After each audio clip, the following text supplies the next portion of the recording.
Welcome to While We Were Distracted, the podcast where we explore topics that often get overshadowed in the rush of daily life. Welcome back to the deep dive. It's pretty straightforward, right?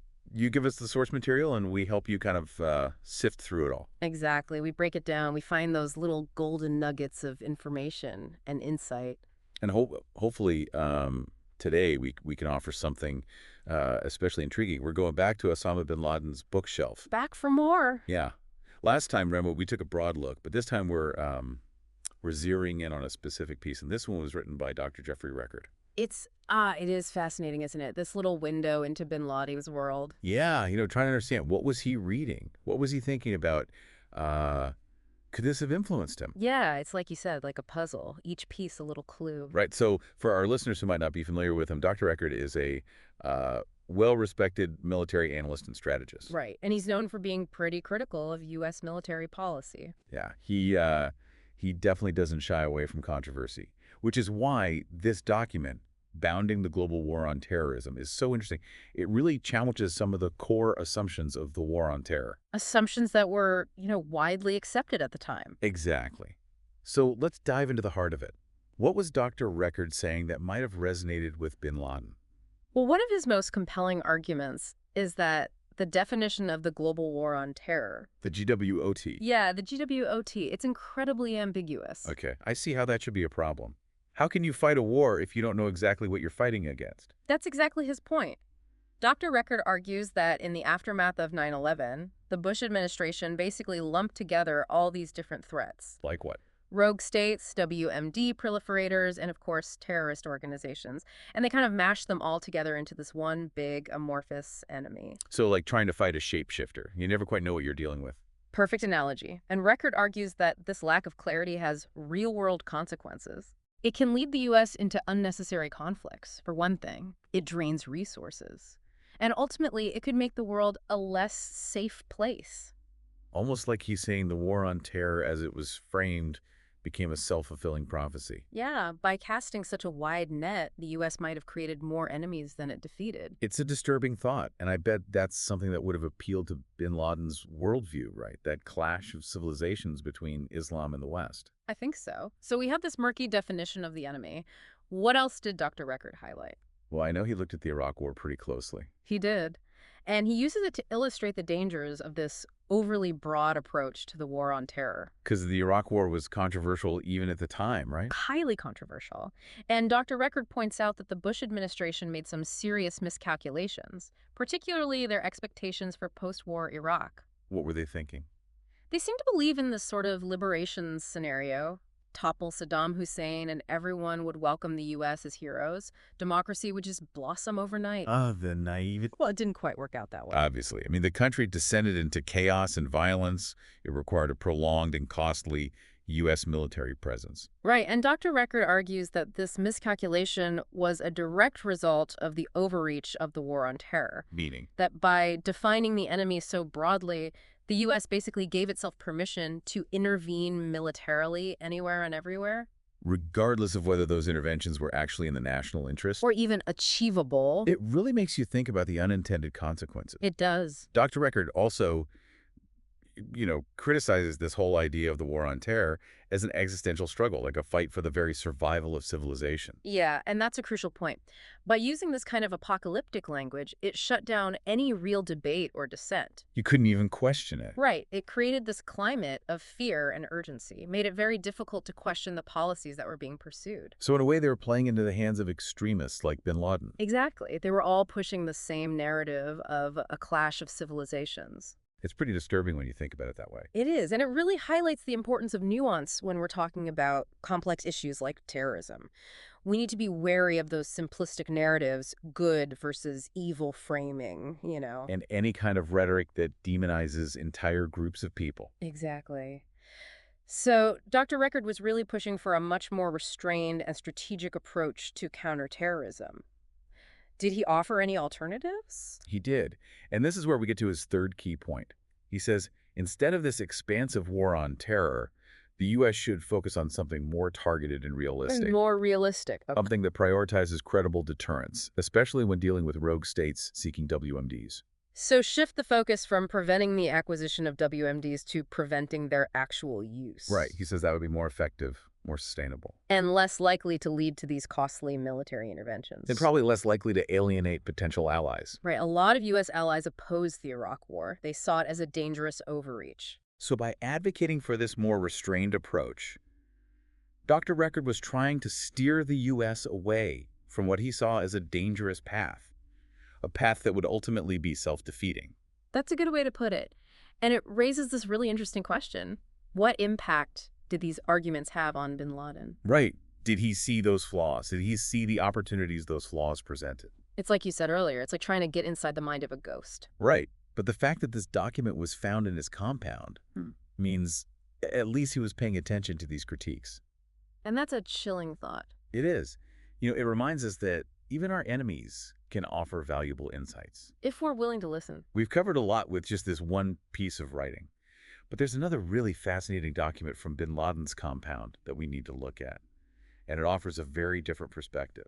America's War on Terrorism by Michel Chossudovsky. Get ready for some really provocative arguments. Can't wait. We'll be back after a quick break. See you soon. All right, so we've just unpacked Dr. Jeffrey Record's critique of the War on Terror, the one we found in bin Laden's compound. And now we're turning to another book from that same collection. But this one presents a very different set of arguments. Very different. America's War on Terrorism by Michel Chossudovsky. He's a Canadian economist and political scientist. And known for being pretty critical of U.S. foreign policy. Yes. I would say controversial. Definitely. I mean, where Dr. Record focused on those strategic and definitional issues, Chossudovsky goes deep into the world of conspiracy theories. Oh, boy. Yeah, he alleges, deliberate manipulation, hidden agendas behind the War on Terror.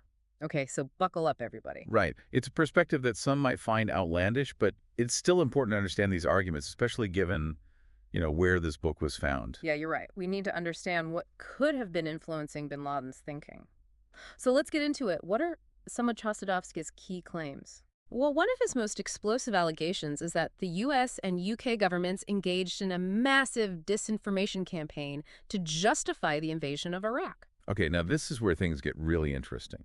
What kind of disinformation are we talking about? Well, he claims that the U.S. government intentionally portrayed al-Qaeda as an ally of Saddam Hussein's regime, even though there was no real evidence to support that connection. Yeah, that was a talking point that circulated quite a bit in the lead up to the war. Right, and most intelligence analysts concluded that there was no real alliance between Saddam and al-Qaeda. Yeah, I remember that. But Chossudovsky sees this as a deliberate attempt to mislead the public. To create a false pretext for war. Exactly. He argues that the Bush administration needed to link Saddam to al-Qaeda to sell the invasion to the American people and the international community. Wow. So he's saying they basically manufactured a threat. That's one way to interpret his argument. He goes even further, claiming that the U.S. government circulated fabricated statements attributed to Osama bin Laden, designed to make him seem even more menacing and to further inflame public fear. That's a serious accusation. It is, and it speaks to a broader theme that runs through Chossudovsky's work, this idea that the war on terror is, at least in part, a manufactured crisis. Manufactured to do what? Driven by hidden agendas, a desire to control strategic resources, things like that. I'm starting to see how this kind of thinking might have appealed to bin Laden. Absolutely. Remember, bin Laden's ideology was all about this clash of civilizations, this idea that the West, particularly the U.S., was hostile to Islam. Yeah, that they were determined to dominate the Muslim world. Right. Chossudovsky's arguments would have fed directly into that narrative. Starting to feel a bit like a hall of mirrors here. It does, doesn't it? Yeah. But let's dig a bit deeper into Chossudovsky's claims about this alleged manipulation. One of the key elements of his argument centers on the role of the Pakistani ISI. The Inter-Services Intelligence Agency. Right. Remember the ISI? Dr. Record mentioned them too. He talked about their role in training the Mujahideen during the Cold War. Exactly. But Chossudovsky takes that history a step further, claiming that the CIA, working through the ISI, actually trained many of the same individuals who would later form the core of al-Qaeda. So he's saying that the U.S., in a sense, created its own enemy. That's the essence of his argument. He argues that the U.S., in its zeal to counter Soviet influence in Afghanistan, they armed and trained a group of Islamic militants who eventually turned against them. Wow, talk about unintended consequences. Right, and it gets even more tangled because Chossudovsky claims that the Bush administration continued to cooperate with the ISI even after 9/11. Even though they were allegedly linked to al-Qaeda and the Taliban. That's right. He argues that the U.S. needed Pakistan's cooperation in the war on terror, so they were willing to overlook these connections. Yeah, that's a tangled web indeed. It is, and Chazadovsky sees it as evidence of this, cynical realpolitik that prioritizes strategic interests over principles or even basic security concerns. Okay, I'm definitely seeing why this book was on bin Laden's bookshelf. Right. These arguments would have confirmed his worst suspicions about the U.S. This idea of a deceitful and manipulative West. Exactly. And for someone already inclined to believe the worst about the U.S., Chazadovsky's claims would have been like handing him a loaded gun. So we've talked about the international dimensions of Chazadovsky's argument, but he also focuses on the domestic impact of the war on terror, right? He does. In fact, he warns against the dangers of what he calls the big brother state. Okay. He argues that the U.S. government has exploited the fear of terrorism to erode civil liberties and expand its surveillance powers. We've definitely seen that play out in the real world, right? Yeah. I mean, the Patriot Act, the NSA surveillance programs, all those government databases. Exactly. And Chazadovsky sees this as a deliberate strategy, a way to create a climate of fear and paranoia. So that people are more willing to accept authoritarian measures. All in the name of security. It's that classic dilemma, right? Security versus freedom. And Chazadovsky seems to think that the scales have tipped too far in the direction of security. That's a fair assessment. He argues that the war on terror has created a dangerous precedent, normalizing the erosion of civil liberties and paving the way for a more authoritarian future. That's a scary thought. It is. He even compares the U.S. to a totalitarian state using fear and propaganda to control its citizens. That's a pretty stark perspective. It is, and I'm sure it resonated with bin Laden, who saw the U.S. as this oppressive force in the world. Right, and that brings us to another key element of Chazadovsky's argument. His critique of the official narrative surrounding the 9/11 attacks. Ah, yes, this is where things get really controversial. Because he doesn't accept the mainstream explanation of what happened that day. Not entirely. He raises a lot of questions, points to what he sees as inconsistencies and gaps in the official story. I'm curious to hear this. What are some of the specific points he raises?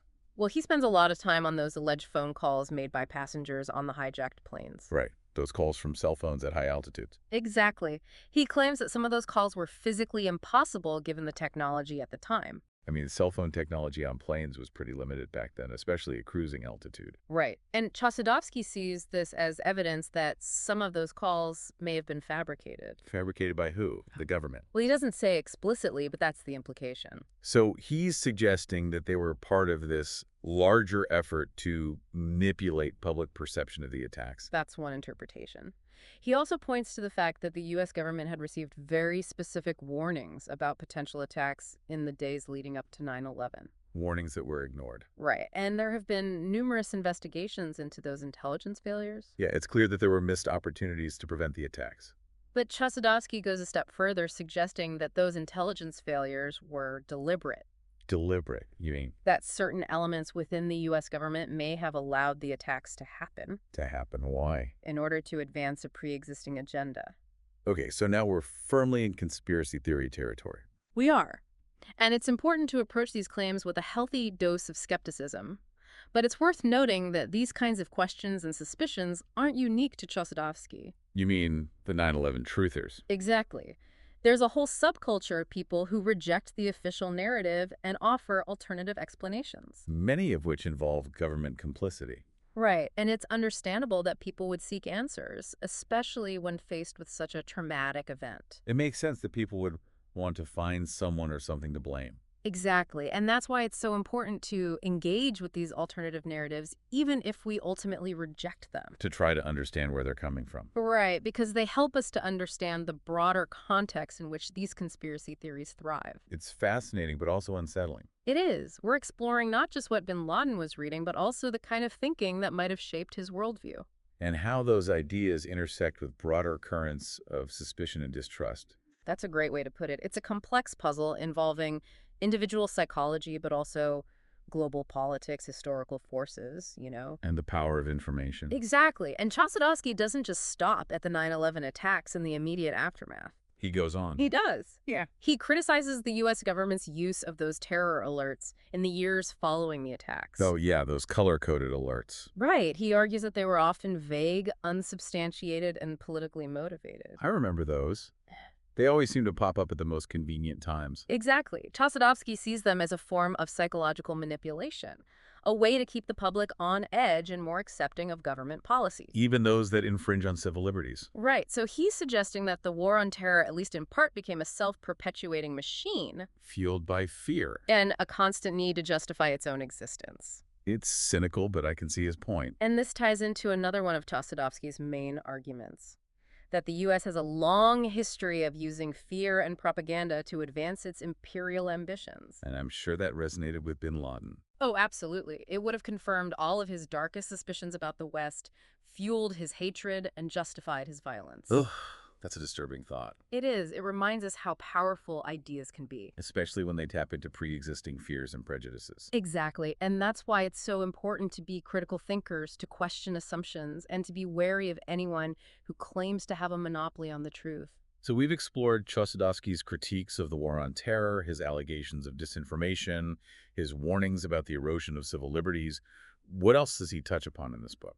Well, he also looks at some specific historical events that he thinks are key to understanding the rise of Islamic extremism. For example, he talks about the Iranian Revolution of 1979. Ah, the revolution that led to the overthrow of the Shah and the establishment of the Islamic Republic. Exactly. And Chossudovsky argues that the U.S. played a significant role in creating the conditions that led to that revolution. Really? How so? Well, he points to the U.S.'s long-standing support for the Shah, who was seen as a brutal dictator by many Iranians. Right. The Shah was a key U.S. ally during the Cold War. But his rule was far from democratic. Yeah. And Chossudovsky argues that the U.S.'s unwavering support for the Shah, despite his human rights abuses and his growing unpopularity, created a backlash among the Iranian people. So they turned towards a more radical form of Islam. That's what he's suggesting. And he goes even further, claiming that the U.S. actually helped to destabilize the region by supporting the Iraqi invasion of Iran in 1980. The Iran-Iraq War. That one. Okay. A brutal conflict that lasted for 8 years and claimed hundreds of thousands of lives. Yeah, it was a terrible war. Chossudovsky sees that war and the U.S.'s support for Saddam Hussein as a key turning point in the region. How so? He argues that it fueled sectarian tensions, strengthened extremist groups, and created a breeding ground for anti-Western sentiment. The kind of sentiment that Bin Laden would later exploit. Exactly. So he's saying that the region was already a powder keg long before 9/11. And that the U.S.'s actions, both past and present, played a significant role in creating those conditions. That's a good summary of his argument. And it's a perspective that a lot of people share, you know. People who are critical of U.S. foreign policy. Right. They see this pattern of interventionism that's often backfired. Creating more problems than it solves. Exactly. It's a sobering thought. And I bet it resonated deeply with Bin Laden. Oh, absolutely. Remember, his whole ideology was rooted in this deep sense of grievance against the West. This belief that the U.S. was responsible for a lot of the suffering in the Muslim world. Right. Chossudovsky's arguments would have just poured gasoline on that fire. It's fascinating to see how these ideas connect. You know, how they can create this kind of intellectual ecosystem that nurtures extremism. Exactly. And that's why it's so important to understand these narratives, to see how they're constructed, how they appeal to certain audiences, and how they can be used to justify violence. So it's not just about debunking them, but about understanding their power. Their appeal and the context in which they thrive. Right. It's about seeing the world through the eyes of our adversaries, even if we don't agree with their conclusions. Exactly. Chossudovsky doesn't shy away from controversial topics, does he? What else does he get into? Well, he also offers a pretty scathing critique of the U.S. government's approach to the Israeli-Palestinian conflict. Go on. He argues that the U.S.'s unwavering support for Israel, often at the expense of the Palestinians, has fueled a lot of that anti-American sentiment in the Muslim world. Yeah, a lot of people say that. Right, and it's a perspective that bin Laden himself often cited as justification for his actions. He saw the U.S. as complicit in the oppression of Palestinians. Exactly, and he used that grievance to rally support for his cause. So basically, Chossudovsky is arguing that the U.S.'s foreign policy, particularly its actions in the Middle East, created the perfect conditions for the kind of extremism that bin Laden represented. That's one of his core arguments. He sees the war on terror not as a clash of civilizations, but as a blowback against U.S. imperialism and interventionism. It's a very different way to look at the conflict. It is. But it's a lens that's worth considering, especially as we try to understand the roots of extremism and the factors that continue to fuel violence and instability in the region. It's complex, there's no doubt about that. It is. There are no easy answers. It's a lot to absorb. We've gone from Dr. Record's strategic critiques to Chossudovsky's claims of manipulation and conspiracy. It's dizzying, but also necessary if we want to understand Bin Laden's thinking and the broader context of the war on terror. Exactly. And it raises some uncomfortable questions about our own role in the world. About the consequences of our actions. And the need to be more critical and discerning about the information we consume. So where do you go from here? How do we make sense of all of this?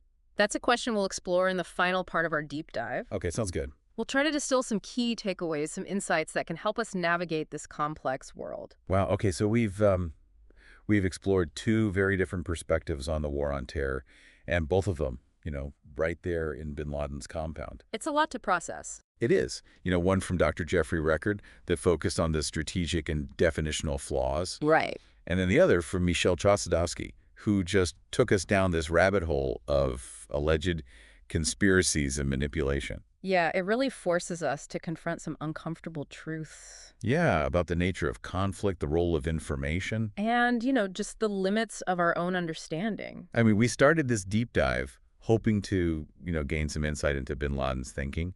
And I think we've done that. I think so, too. But we've also, stumbled upon something else, this stark reminder of the power of narratives. Yeah, how easily we can be swayed by information. Especially when it confirms our own biases. That's right. And whether you agree with, Dr. Record's analysis or Chossudovsky's more conspiratorial claims, it's the fact that these documents were in Bin Laden's possession that tells us something. It's like a glimpse into his echo chamber. Yeah, the ideas that shaped his worldview, maybe even justified his actions. And that brings up a challenge we all face today, this need to be critical consumers of information. To be wary of those, simplistic narratives. To seek out diverse perspectives. To really challenge our own assumptions. And so easy to get caught in our own echo chambers. Yeah. Surrounded by information that just reinforces what we already believe. And that can really distort our view of reality. Yeah, make us blind to other perspectives. And ultimately lead to, poor decisions. Exactly. So we have to expose ourselves to different viewpoints. Even those we might find uncomfortable. Yeah, even those that challenge us. Because the truth is often complex. It's multifaceted. There are rarely easy answers. And, clear-cut villains. Right. Good guys and bad guys. So this deep dive into Bin Laden's bookshelf has been a lesson not just in, history or politics, but also in critical thinking and media literacy. Absolutely. Understanding how narratives are constructed. How information is manipulated. And how our own biases can really shape our perceptions of the world. Yeah, we need to be aware of the techniques of propaganda.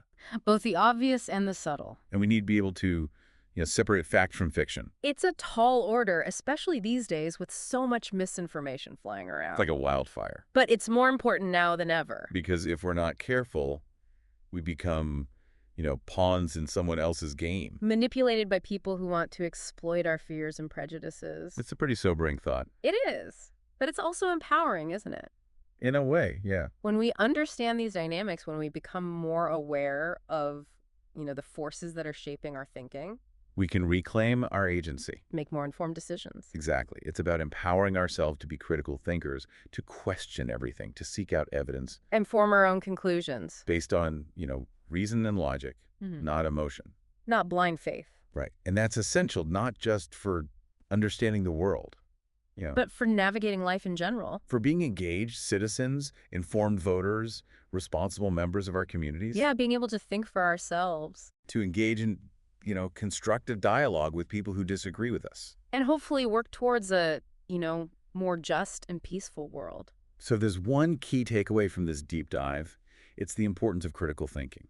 Couldn't agree more. It's recognizing that we are all susceptible to manipulation, to misinformation. Know our own biases. But it's also about empowering ourselves to, to overcome those challenges. To be more discerning about the information we consume. To engage with the world in a more, thoughtful and nuanced way. Well said. Well, I think that about wraps it up for this deep dive. Yeah, it's been a fascinating journey. And a bit unsettling at times. Definitely. But I hope our listeners, walk away with more questions than answers. Because that's often where real learning begins. Exactly.